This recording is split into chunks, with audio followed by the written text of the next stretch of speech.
Olá, prezados estudantes, tudo bem com vocês?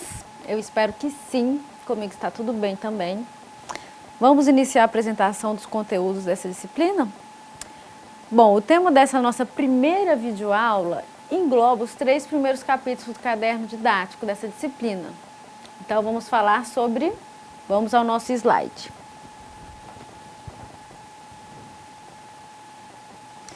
Nós vamos falar sobre aulas expositivas dialógicas, atividades práticas no ensino de ciências e biologia e abordagem CTS. Estes 2 primeiros temas, aulas expositivas e atividades práticas, apresentam um ponto em comum, visto que são as abordagens ou os recursos metodológicos mais amplamente utilizados no ensino de ciências. E o terceiro ponto, que é a abordagem ciência, tecnologia e sociedade, é de fundamental importância para iniciarmos essa disciplina, pois nos chama a atenção por um dos principais papéis do ensino de ciências de biologia para a sociedade no nosso contexto atual, que é justamente o objetivo de realizar a alfabetização científica. Bom, antes de iniciarmos a explanação dos principais conceitos pertinentes a este tema, eu gostaria que vocês visualizassem e analisassem criticamente as imagens a seguir no nosso slide. Nesse slide a gente tem 2 imagens diferentes. Uma fotografia que foi tirada numa sala de aula típica na Inglaterra por volta de 1920 e uma ilustração que foi feita mais ou menos nessa época, por volta de 1900, que o autor dessa obra, desse desenho, ele tentou imaginar, ele tentou criar uma hipótese de como que seria a sala de aula no futuro, basicamente nos anos 2000. Bom, na primeira imagem a gente consegue observar uma característica bem típica, que é a separação de fileiras, né? Esses alunos estão dispostos em fileiras. Notem que as meninas estão em fileiras específicas, elas estão sempre vestidas de branco. E os meninos estão em outra fileira, separado das meninas, né? E eles estão vestidos sempre de preto. Então, por essa diferença de coloração, a gente consegue separar qual que é a fileira dos meninos, fileira das meninas. Nós temos outros elementos ali típicos de uma sala de aula, parece que é um mapa ali do lado esquerdo, e temos 2 pessoas que estão em pé do lado da porta, que provavelmente são os professores ou os tutores ali, que coordenam as atividades pedagógicas que são desenvolvidas ali dentro daquela sala, né? Na nossa segunda imagem, né, é bem interessante, engraçado até, que temos também os alunos organizados praticamente em fileiras, né? Alguns numa mesa da frente, outros na mesa de trás. E nós temos ali um professor e um auxiliar também daquele professor, como se fosse aquela outra pessoa ali da imagem anterior. Essa pessoa que está auxiliando o professor, ele está fazendo um movimento que parece mais um moedor de carne. E o professor está colocando um montão de livro dentro dessa máquina. E esse menino que está ajudando o professor está moendo tudo. E tem uma conexão entre isso que está sendo moído, tudo que está sendo produzido naquela máquina e a cabeça diretamente dos alunos. Observe que tem um fio conectando a região temporal de cada um desses alunos, né? Bom, é uma imagem engraçada até, né, se a gente pensar, né, que seria uma evolução de uma atividade docente, né? Seria como se os professores trabalhassem com uma máquina que fosse capaz de pegar todo aquele conteúdo que é fundamental que os alunos saibam, que eles aprendam, colocar numa máquina e essa máquina então fosse capaz de poder colocar todo esse conteúdo diretamente na cabeça dos alunos, como se fosse por osmose mesmo, né? Ou seja, temos ali uma visão de que quanto mais conteúdo os alunos sabem, muito melhor para eles, né? E o professor ali pode cada vez mais ampliar a quantidade de livros, aumentando o aprendizado daqueles alunos. Bem impactante, né? Essas imagens. Vamos ao nosso próximo slide. Nosso próximo slide, se a gente for parar para pensar, é uma foto de uma sala de aula típica do nosso momento contemporâneo, né? E pouca coisa mudou. Os alunos continuam em fileiras. Bom, agora meninas e meninos podem sentar na mesma fila, não tem tanto problema assim. mas a figura do professor ela continua ali. Essa imagem é bem impactante porque ela coloca numa mesa ali um monte de celular, que poderia ser os celulares dos alunos, né? Bem distantes dos alunos. Esses aparelhos eles são considerados vilões da nossa sala de aula no momento contemporâneo, porque eles tiram a atenção dos alunos e depois os alunos não conseguem prestar atenção no que aquela figura daquela pessoa ali, no caso uma professora, está falando. Tudo que ela fala é de fundamental importância, os alunos devem aprender. Então, o uso de celular pode atrapalhar esse processo. Então, eles são colocados ali numa sala, numa mesa, bem distante do alcance desses alunos. Bom, eu gostaria que vocês refletissem um pouco sobre o que essas imagens estão falando, o que elas trazem de diferente e quais são as semelhanças entre a educação vista no século passado e a educação que ainda é realizada no nosso terceiro milênio. Notem que pouca coisa mudou, mas algumas coisas são bem diferentes nos tempos de hoje. As três imagens, então, elas apresentam vários aspectos em comum, especialmente pela figura do professor, que é um pouco parecida com a que eu estou agora, numa posição de detenção do conhecimento, e os alunos, que no caso são vocês, numa posição de receptores desse conhecimento. Se formos analisarmos o início da educação escolar, tal qual a conhecemos atualmente, ela é composta por salas de aula, com jovens e crianças, sentados em fileiras, uniformizados, com horários específicos para cada atividade. Hora para chegar, hora para sair, hora para ir no banheiro, hora para comer. Nós veremos então que muito dessa organização ela foi estabelecida com a finalidade de instruir e educar crianças para o mundo do trabalho, especialmente para o trabalho fabril, onde as pessoas necessitavam adquirir uma certa disciplina para executarem eficientemente seu trabalho. No próximo slide, nós vamos assistir a um trecho do clipe da música da banda britânica Pink Floyd, Another Brick in the Wall, de 1979, do álbum The Wall. Vou passar o link para vocês. Aí nós temos o link, vocês podem clicar, ou o tutor presencial pode acessar diretamente e vocês vão ver um trecho, né, desse clipe. Ele é bem chocante e a música é bastante empolgante, espero que vocês gostem. Mas prestem bastante atenção nas imagens que são retratadas para a gente poder discutir um pouquinho depois. O vídeo que nós acabamos de assistir, ele retrata um ambiente escolar altamente repressor, onde há um professor que detém, além do conhecimento, todo o poder e controle sobre os alunos e que usa da violência para manter a ordem e o controle desses alunos também. Um aluno especificamente confabula em seus pensamentos um grande dia quando todas as crianças poderão ser ouvidas e ele possa se livrar das garras do professor opressor. As imagens das crianças em fileiras sendo jogadas num triturador de carne gigante deixa claro o aspecto de massificação que a educação escolar pode vir a ter, colocando todos os alunos em formas, visto que ao final dos ciclos letivos eles são formados. Não havendo então muito espaço para a subjetividade e para a capacidade criativa dos alunos. É claro que podemos perceber alguns avanços no sistema de ensino, visto que atitudes violentas, por exemplo, já não são mais consideradas uma atitude pedagógica e sim um crime. E as crianças e jovens apresentam muito mais autonomia e liberdade para expressar os seus pensamentos, as suas dúvidas, as suas ideias e os seus questionamentos dentro da sala de aula.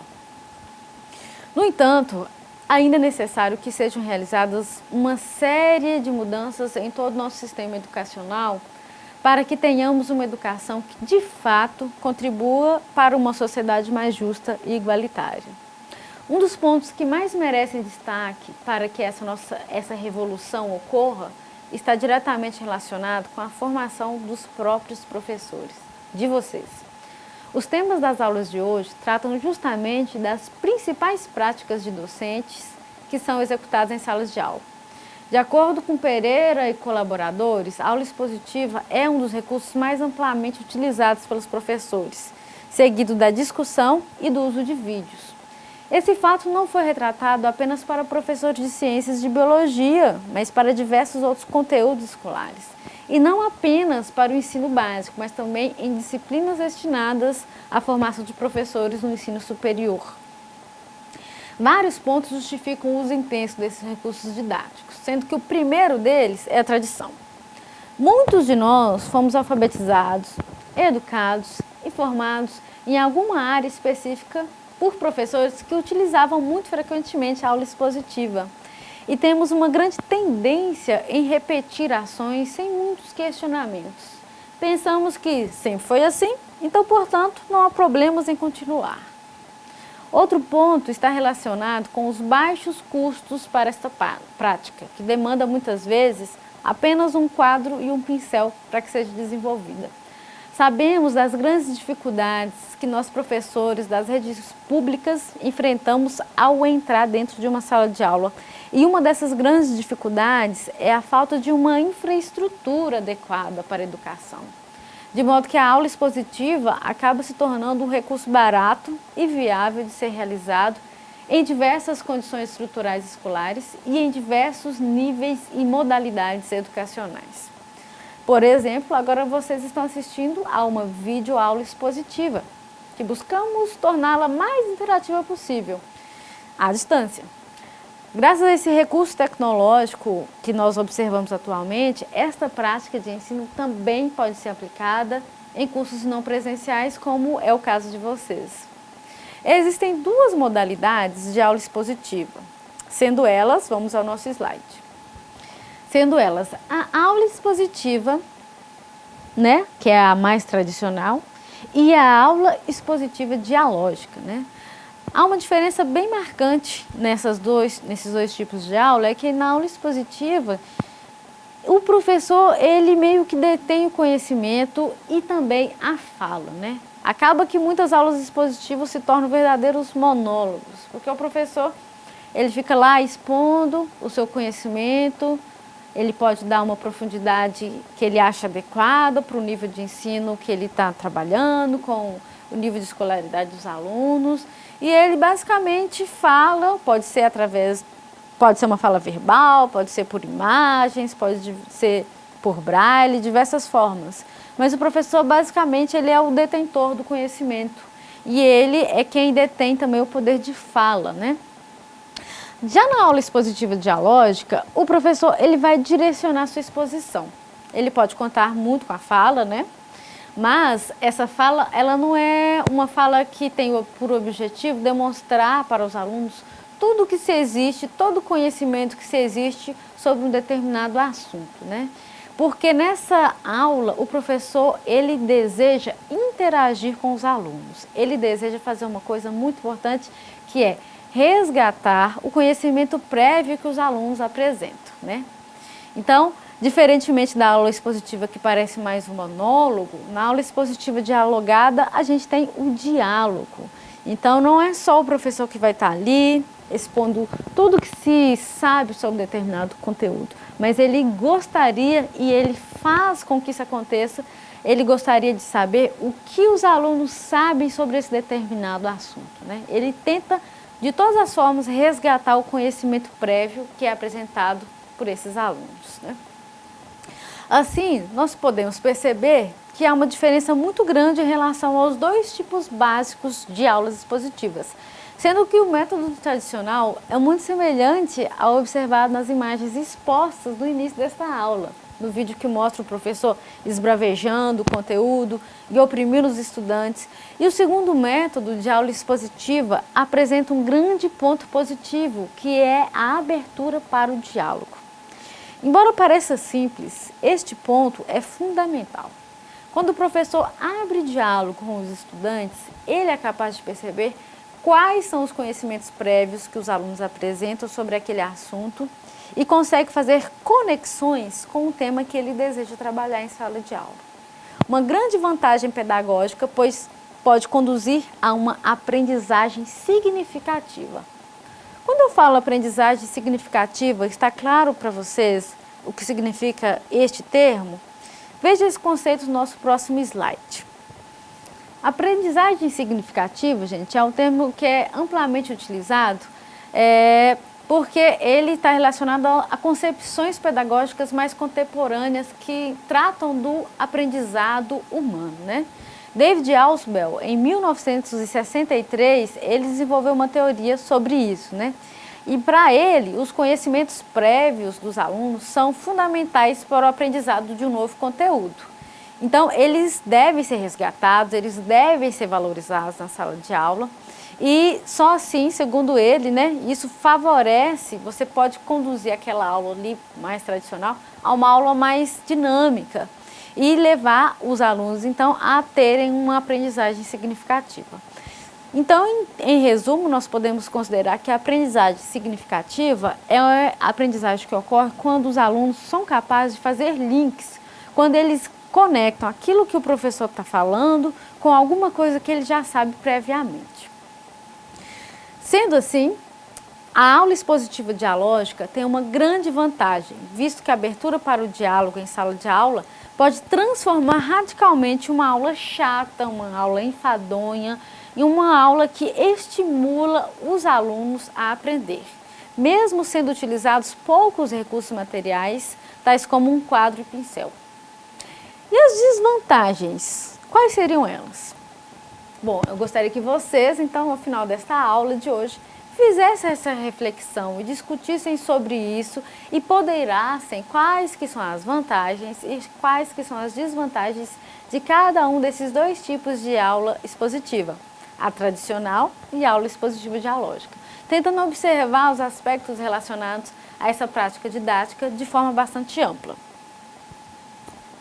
Bom, tendo passado o momento de discussão de vocês sobre as vantagens e as desvantagens das aulas expositivas tradicional e expositiva dialogada ou dialógica, eu espero que vocês sejam capazes de perceber as grandes vantagens de se planejar uma aula expositiva com base no diálogo e que vocês procurem sempre aplicar esse método em suas práticas pedagógicas. Mas vamos ao como faz. Como nós, então, fazemos para planejarmos uma aula expositiva dialógica tradicional?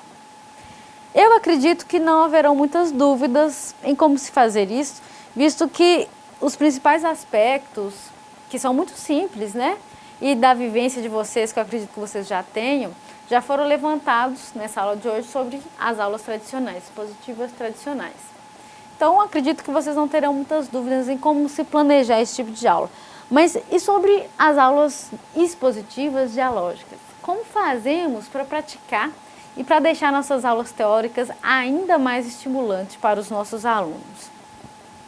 Nós sabemos que muitas vezes é necessário aplicarmos este recurso didático em sala de aula, seja para iniciarmos algum tema de trabalho, ou até mesmo para trabalharmos algum tópico, o qual não seja trabalhado de outra forma, como por exemplo um tema extremamente teórico dentro da biologia, como por exemplo nomenclatura científica.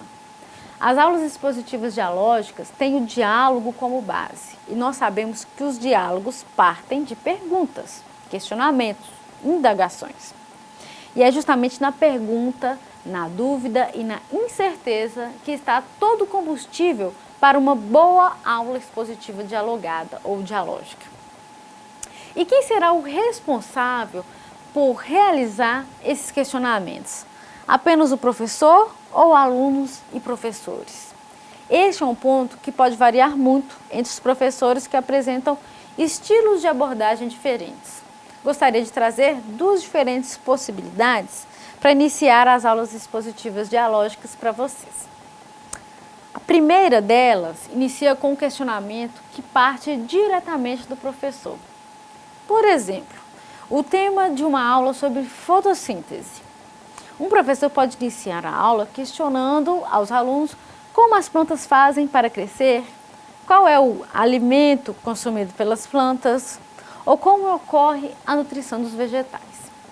As respostas dos alunos podem ser muito variáveis e é neste ponto que o professor tem a noção do que os alunos sabem sobre este tema, se há equívocos conceituais, se há erros de interpretações dos fenômenos naturais por parte dos alunos, ou se os alunos apresentam algum senso de observação sobre o tema. Às vezes você vai tratar de um tema jamais observado por aqueles alunos.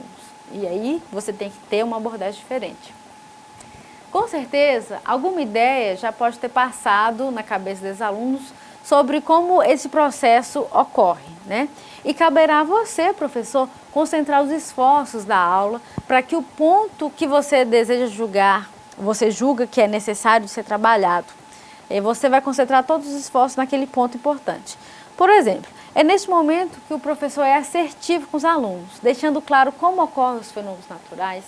Nesse momento, cabe uma explicação por parte do professor, orientando os alunos dentro dos conceitos científicos. E também é nesse momento de resposta dos alunos que você vai ver as ideias equivocadas que eles apresentam. E é nesse momento também que você vai ver o famoso, então é assim! Aquele famoso brilho no olhar dos alunos que ocorre depois de uma explicação, uma compreensão de algum fenômeno natural. Quando o professor inicia a aula expositiva dialogada, levantando os questionamentos, ele deve ter clareza em relação a que ponto deseja chegar. Mesmo que os alunos possam fazer outras perguntas sobre outros pontos que tangem o assunto, mas que não estão dentro daquele tema que vai ser tratado. Note que esta é uma estratégia muito eficaz, visto que o conhecimento prévio dos alunos é um ponto de grande valor da aula, com grandes chances de ocorrer uma aprendizagem significativa. Uma segunda abordagem possível de abertura de diálogo é quando os alunos são levados a desenvolver as suas próprias perguntas sobre o tema a ser trabalhado em aula, sendo que as respostas dos alunos levarão a outros questionamentos e aprofundamento do tema. Por exemplo, vamos considerar o mesmo exemplo anterior de uma aula sobre fotossíntese. Ao invés do professor fazer perguntas específicas sobre o processo de obtenção de recursos energéticos dos vegetais, ele pode levar para a sala de aula uma planta que cresceu com restrição de luz e outra que cresceu sob intensa luminosidade, de uma mesma espécie, para os alunos observarem livremente as duas plantas. Certamente, eles irão começar a identificar as diferenças nas plantas. E há muita chance de que eles próprios comecem a fazer indagações sobre o que ocorreu e comecem então a formular hipóteses para poder explicar o fato observado. Certamente, eles também irão fazer perguntas diretas a você, professor, que por sua vez deverá conduzir os alunos a um pensamento encadeado de ideias, com base na explicação científica dos processos observados. Note que neste outro tipo de abordagem de aula expositiva dialogada, o conhecimento prévio dos alunos também é fortemente considerado. Quando os alunos iniciam a formulação de hipóteses para explicar o fenômeno observado por eles irão mobilizar automaticamente conhecimentos prévios sobre aquele assunto, que pode ser tanto do ponto de vista teórico quanto do ponto de vista prático, constituindo também um passo adiante no processo da aprendizagem significativa.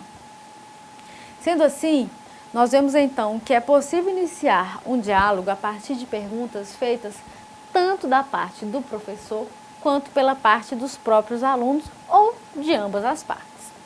E para finalizarmos essa primeira parte da aula de hoje, eu gostaria de ressaltar que não existe uma forma correta de se iniciar um diálogo numa aula expositiva dialogada ou aula expositiva dialógica, como comentei anteriormente. A decisão por uma ou por outra abordagem depende muito de fatores de viabilidade de execução, de estilo de professor, do perfil dos alunos que estamos trabalhando e dos objetivos da aula em si. Você, professor, é quem deverá determinar quando utilizar uma ou outra prática de aula expositiva, de acordo com as suas expectativas e com as suas experiências com a turma de alunos. Agora, nesse segundo momento da aula, vamos abordar as atividades experimentais na prática de ensino de ciências e biologia. Pegando um pouco do exemplo abordado anteriormente sobre como iniciar um diálogo, levando alguns materiais para a sala de aula, podemos nos perguntar se não trata-se, neste caso, desse exemplo, de uma aula prática. Bom, para respondermos a essa pergunta, temos que refletir um pouco o que seria uma aula prática em si. Ou melhor, quais são as possibilidades de atividades experimentais no ensino de ciências e biologia? Ou ainda, por que atividades experimentais são importantes. Primeiramente, vamos tentar definir o que são as atividades experimentais. Vejam no slide a seguir uma definição sobre o que seriam atividades experimentais. Atividades experimentais em ensino de ciências e biologia. A gente pode considerar que todas as atividades que podem ser realizadas, dentro de uma sala de aula ou fora dela, que têm o objetivo de aprimorar o conhecimento teórico trabalhado em sala de aula, com o intuito não apenas de memorizar esse conteúdo em si, mas de construir um conhecimento significativo e prático. Bom, essa é uma forma que a gente pode definir atividades experimentais em biologia, ok? De acordo com essa definição, nós podemos incluir diversos tipos de atividades práticas comumente realizadas nas escolas. De acordo com as ideias de Krasiuschik 2009, podemos incluir como atividades práticas vamos ao nosso slide.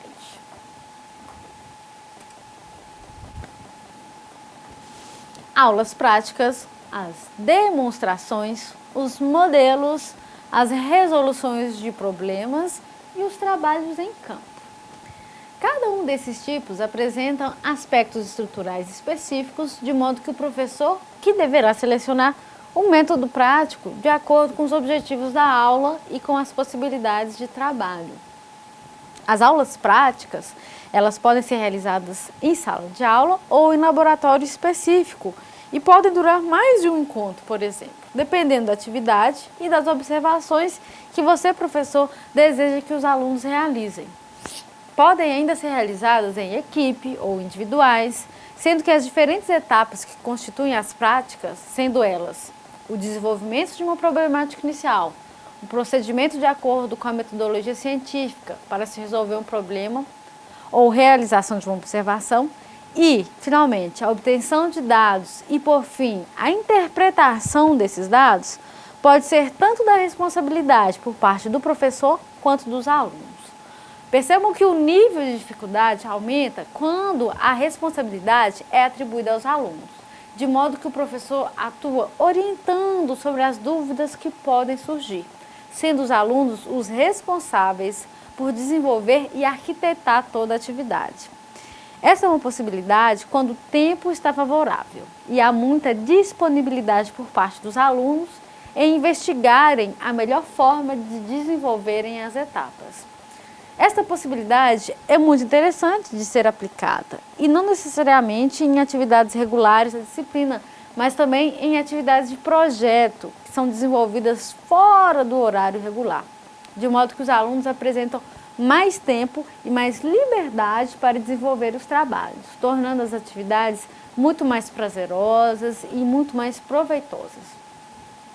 Por outro lado, quando o professor se responsabiliza pelas distintas etapas que constituem a aula prática, o nível de dificuldade de sua execução em si ele é reduzido.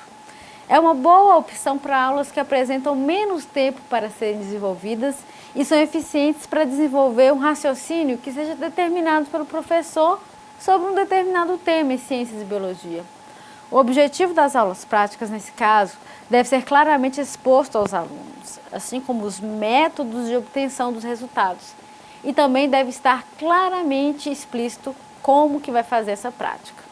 Em todos os casos, porém, a etapa de discussão dos resultados deve ser realizada de forma consistente por alunos e professores, pois representa a etapa final da atividade, quando os alunos irão expor as suas interpretações sobre os fatos observados, sendo justamente neste momento que o professor atua verificando se a prática foi eficiente para atingir os objetivos específicos.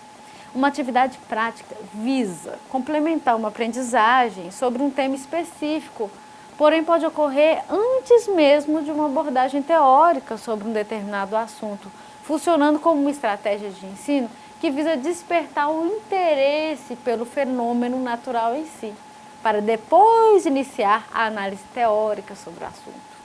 As demonstrações, por sua vez, são atividades que podem demandar menos tempo para serem realizadas, ou podem ser uma alternativa para mostrar espécimes raras, mostrar resultados já prontos de uma atividade específica ou uma técnica de trabalho. Neste caso, o aluno atua observando ou pode também preparar algo em grupo para ser demonstrado para toda a turma com auxílio do professor. Diferentemente das aulas práticas, as demonstrações podem ter objetivos mais simples, como demonstrar fenômenos naturais, que já são conhecidos pelos alunos, por exemplo. Em todo caso, é muito importante que sejam esclarecidas as técnicas para se obter o resultado, bem como é fundamental discutir os próprios resultados. É justamente nessa discussão, gente, que as dúvidas por parte dos alunos surgem e são feitas as perguntas e os questionamentos a respeito da temática que está sendo trabalhada. As perguntas são a parte mais importante, pois significa que o aluno está interagindo com a temática em questão e devem ser estimuladas pelo professor. Bom, a utilização de modelos em atividades práticas é muito oportuna em situações em que a estrutura original é de difícil acesso, tais como uma estrutura molecular, ou uma estrutura microscópica, ou uma estrutura de difícil compreensão e de visualização para os alunos. Os modelos facilitam a aprendizagem, visto que correlacionam forma e função, de modo que os alunos podem compreender melhor a importância daquela estrutura para a sua funcionalidade. Os modelos podem ser levados prontos para a sala de aula ou podem ser construídos diretamente pelos próprios alunos. Neste caso, há uma grande vantagem, visto que a estimulação da criatividade dos alunos facilita a compreensão da estrutura. Quando os próprios alunos constroem os próprios modelos, eles resgatam o conhecimento prévio que apresentam sobre aquele tema e exercitam a capacidade de reprodução, gerando aprendizagem significativa. Modelos de peças anatômicas do corpo humano são muito importantes para o entendimento do funcionamento do corpo humano. É notória a dificuldade, por exemplo, de associarmos o lento processo de absorção de nutrientes pelo intestino delgado humano por não termos a dimensão física de seu comprimento. Dessa forma, quando utilizamos modelos em atividades práticas, a gente pode levar a uma aprendizagem significativa. Outro ponto de grande dificuldade de compreensão por parte dos alunos em ciências e biologia é a estrutura molecular, como por exemplo o DNA, proteínas, ou até mesmo estruturas microscópicas como organelas celulares, tecidos de plantas. A maior dificuldade de compreensão está na visualização dessas estruturas. Estamos muito acostumados com a visão e dependemos muito dela para compreendermos o mundo ao nosso redor. Quando necessitamos imaginar mentalmente uma estrutura, para que assim possamos compreendê-la, ocorre uma grande variação de interpretação, pois cada pessoa vai apresentar uma capacidade de abstração diferente da outra. Dessa forma, sempre que um professor de ciências e biologia volta-se aos seus alunos com a típica frase, abre aspas, imagine então uma estrutura em formato de escada helicoidal, como se houvessem pontes interligando as partes laterais, etc, etc, fecha aspas. Pode ter certeza, nem todos os ouvintes irão interpretar sua fala da mesma forma. As imagens em 2D nem sempre ajudam.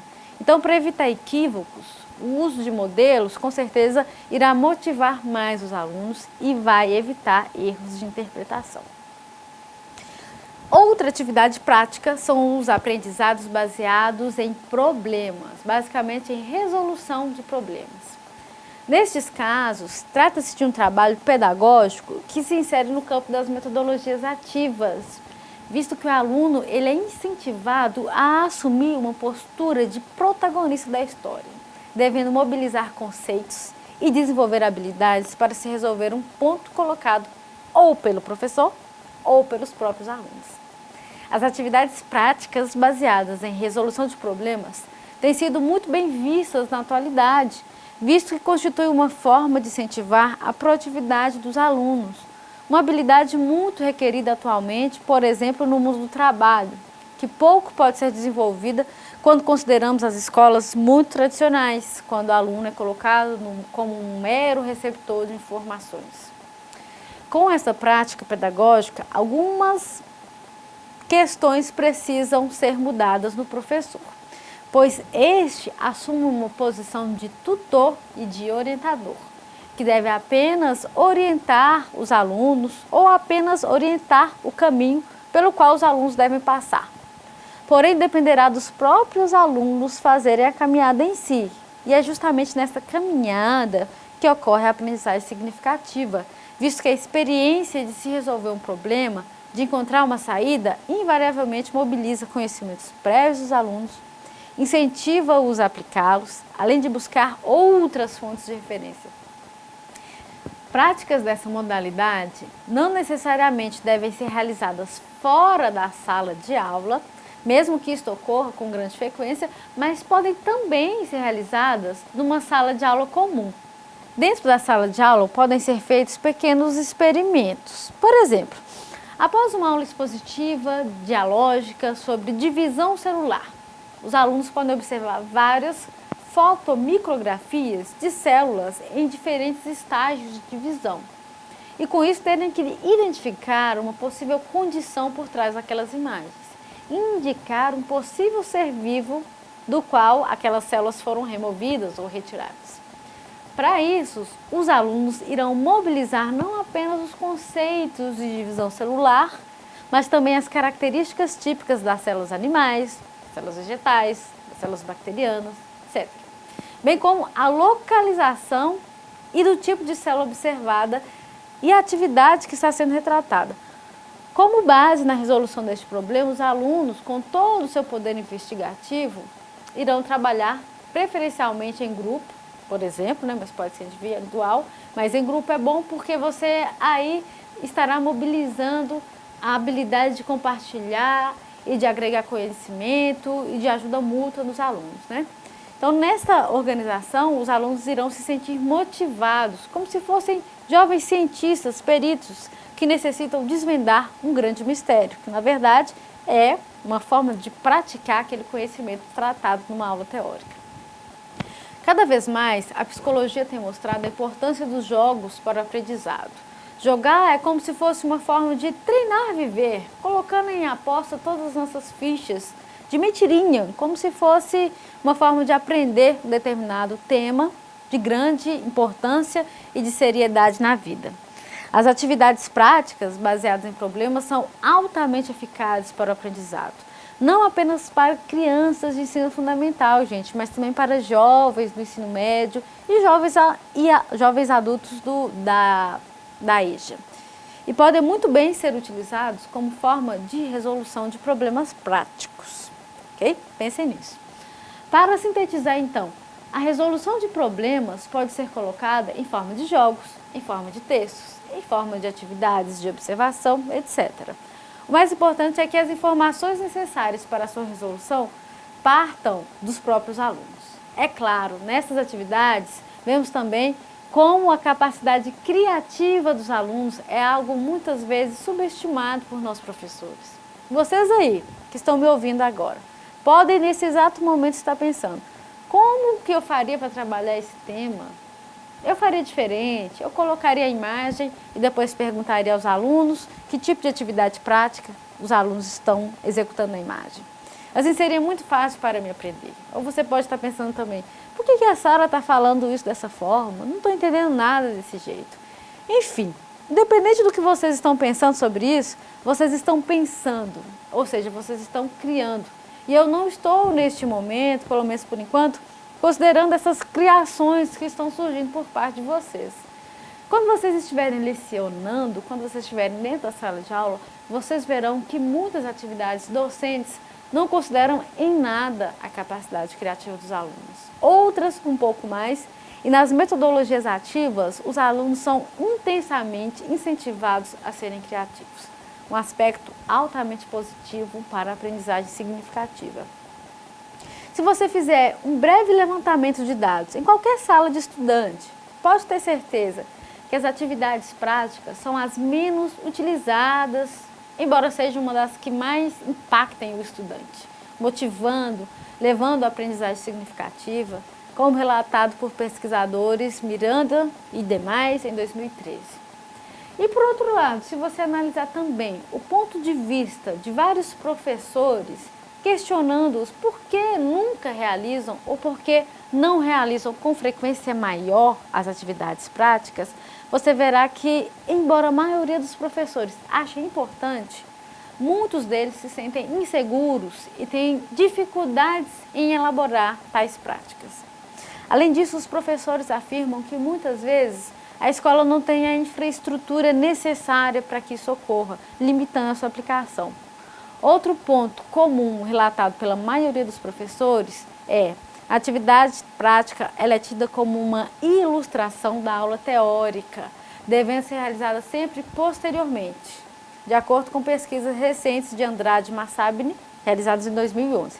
Vou deixar todos esses artigos na íntegra no nosso site para vocês visualizarem com mais profundidade essas ideias. Eu gostaria de comentar de forma especial esses 3 pontos relatados pelos professores. Bom, para que o professor se sinta seguro, ele deve ter em mente que a sua formação não se encerra após a sua formatura. A formação do professor, gente, ela é contínua. O professor deve aprender e desaprender continuamente, de modo que esteja sempre numa busca constante por aprimoramento de sua prática. Não basta saber um conteúdo específico de biologia. Você precisa desenvolver formas didático-pedagógicas para trabalhar esse conteúdo com grupos diferenciados de pessoas, em contextos diferenciados de ambientes, com recursos materiais diferentes. Sim, ser professor não é tão simples como algumas pessoas imaginam e exige uma dedicação perseverante e contínua ao longo da sua profissão. Só assim é que você, futuro professor de ciências e biologia, se sentirá plenamente seguro para inovar em sala de aula e fazer atividades práticas com seus alunos, ajudando-os de fato no seu processo de aprendizagem.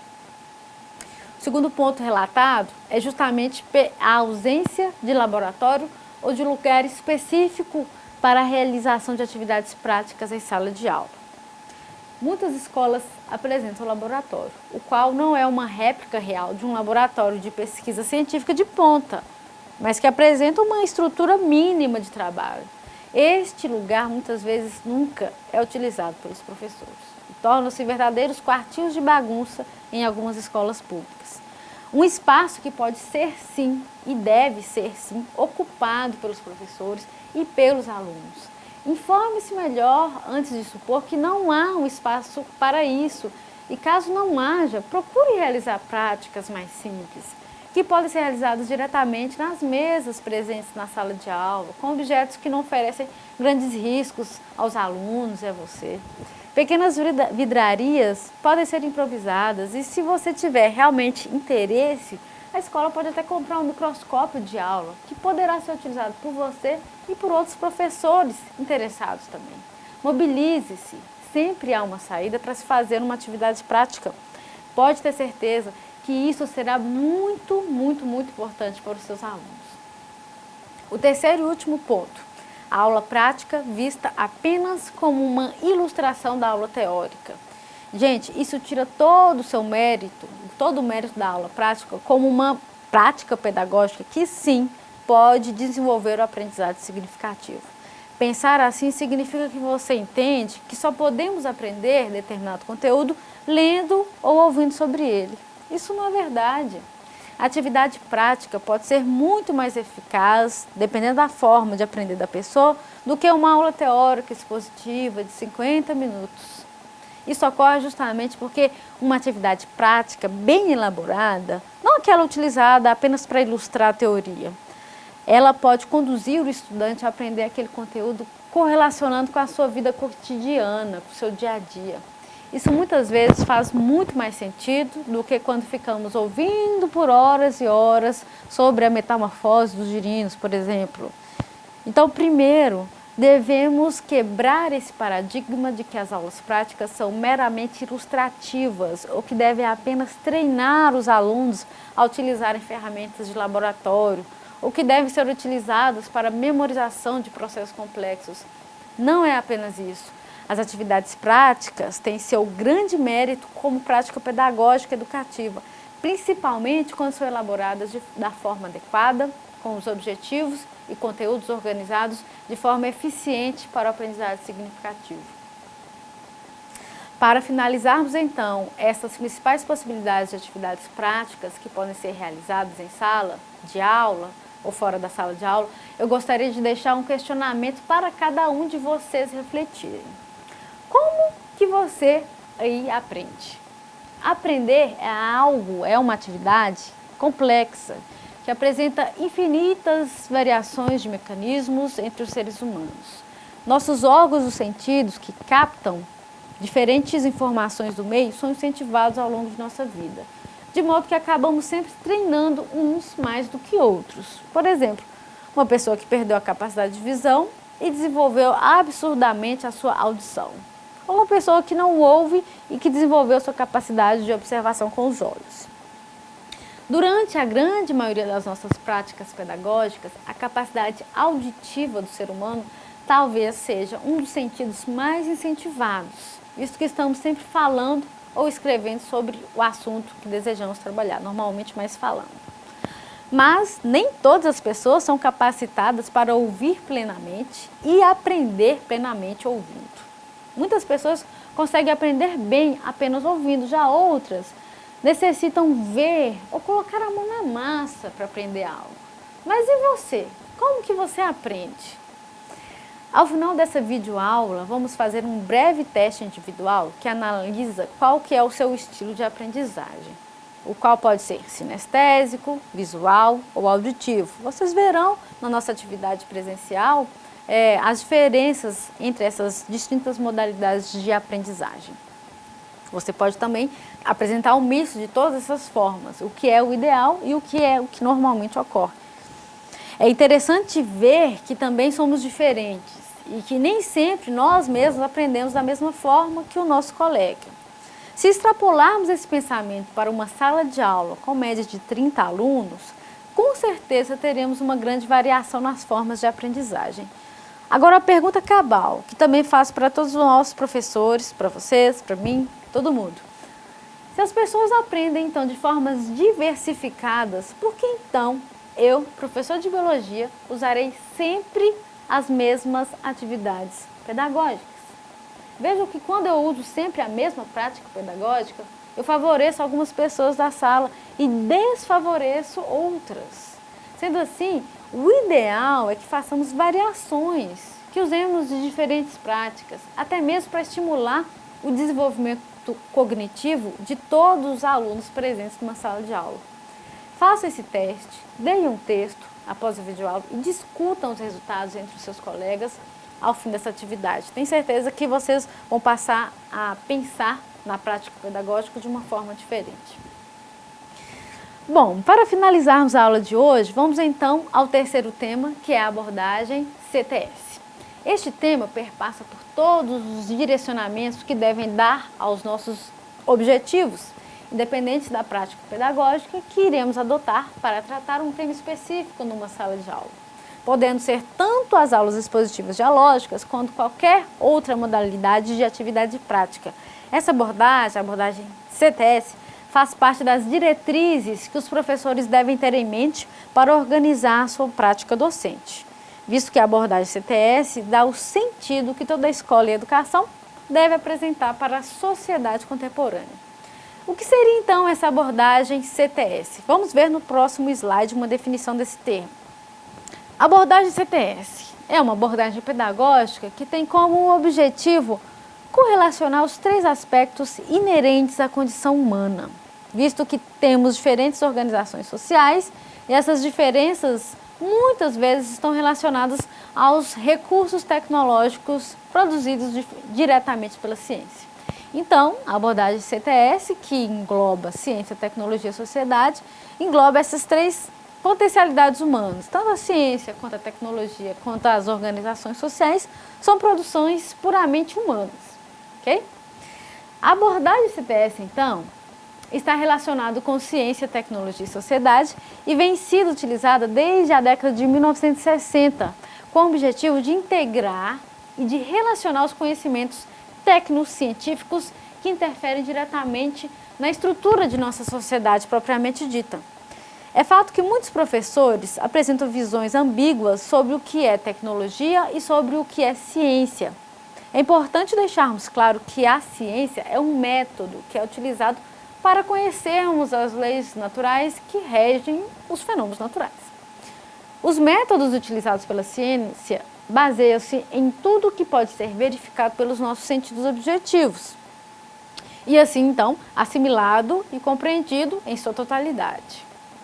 A tecnologia, por sua vez, usufrui dos conhecimentos obtidos a partir dos métodos científicos utilizados pela ciência, gerando artifícios que podem ser utilizados para alterar o modo de vida de uma sociedade. Então, gente, a abordagem CTS, que é muito importante para nós professores, que envolve ciência, tecnologia e sociedade, pode ser entendida a partir de um exemplo que eu vou dar para vocês agora. Por exemplo, a descoberta sobre a pasteurização. A pasteurização foi descoberta por Louis Pasteur e ele viu que quando a gente eleva a temperatura do leite, depois diminuía, a gente matava um monte de bactérias ali presentes naquele leite e isso ia atrasar o processo de decomposição do leite em si. Então, essa descoberta científica desses micro-organismos, de como eles se interagem com a própria temperatura, com o ambiente, foi fundamental para a gente desenvolver a tecnologia UHT, né? Então, a partir desse conhecimento, né, da pasteurização que a gente desenvolveu, aliás, a partir do conhecimento desses micro-organismos, como eles interagem com a temperatura, nós descobrimos o fenômeno, o processo da pasteurização. Então, nós vimos que a ciência gerou um conhecimento, esse conhecimento gerou uma tecnologia, a tecnologia da pasteurização. E essa tecnologia, por sua vez, impactou diretamente a sociedade de modo geral. Então, as pessoas passaram a não ter que beber leite sempre no dia que ele era tirado da vaca, por exemplo. Você pode armazenar o leite e beber ele daqui vários meses, sem contudo aquele leite ter sido apodrecido, ter sido deteriorado por micro-organismos decompositores. Percebam que ciência, tecnologia e sociedade se interrelacionam mutuamente. Vejam também que a sociedade, a partir dessas tecnologias, ela pode forçar também a ciência a desenvolver métodos ou a gerar conhecimento que vai gerar tecnologias ali específicas que vai ser benéfica para a sociedade propriamente dita. Então, gente, não tem como a gente falar de ciência sem falar de tecnologia e sem falar de sociedade. Esses três pontos são fundamentais. Eu agora estou gravando este vídeo aula para vocês. Nós estamos utilizando de vários recursos tecnológicos que só foram desenvolvidos graças aos avanços que a ciência propôs. E isso impactou o nosso modo de viver. Essa é a abordagem que você deve ter em mente quando você for fazer as suas aulas de ciência e de biologia. Okay? Porque a ciência, a biologia, ela está diretamente relacionada a vários recursos tecnológicos atuais, vacinas, desenvolvimento de terapia genética, transgênicos, que tangem diretamente a vida direta do nosso aluno. Então é fundamental que ele tenha essa noção do todo e que ele saiba, então, a partir disso, criticar a ciência, criticar a tecnologia, criticar a sociedade, ter uma visão de não apenas receber as coisas que estão sendo produzidas por aí, mas também de criticar se ele realmente necessita daquilo e, principalmente, quais que são os impactos dos nossos recursos naturais presentes na nossa terra a partir da utilização de certas tecnologias, ok? Então, por isso que essa abordagem é fundamental que você faça. Vejam que essa abordagem, ela não é específica apenas das suas aulas teóricas, mas sim de todas as suas aulas que você for desenvolver, de todo o seu trabalho pedagógico. Então, para finalizar um pouco essa nossa primeira videoaula, esse nosso primeiro contato, qual seria então o papel de você, professor de biologia, em relação a tudo isso que nós falamos, né? Toda essa abordagem. Nós temos que desenvolver uma consciência nos alunos, para que eles aprendam biologia para a vida, para que eles saibam exatamente as consequências do consumo de determinadas tecnologias para o meio ambiente e, obviamente, para todas as formas de vida, incluindo a espécie humana, para que ele se sinta responsável pelas mudanças que todos nós gostaríamos de ver no mundo, para que ele saia da escola e não jogue lixo nos locais inadequados, e para que ele volte para sua família e para a sua comunidade e os eduque nesses aspectos também, propagando uma consciência de responsabilidade pelo nosso planeta. Agradeço a vocês pela presença e nos vemos na nossa próxima videoaula.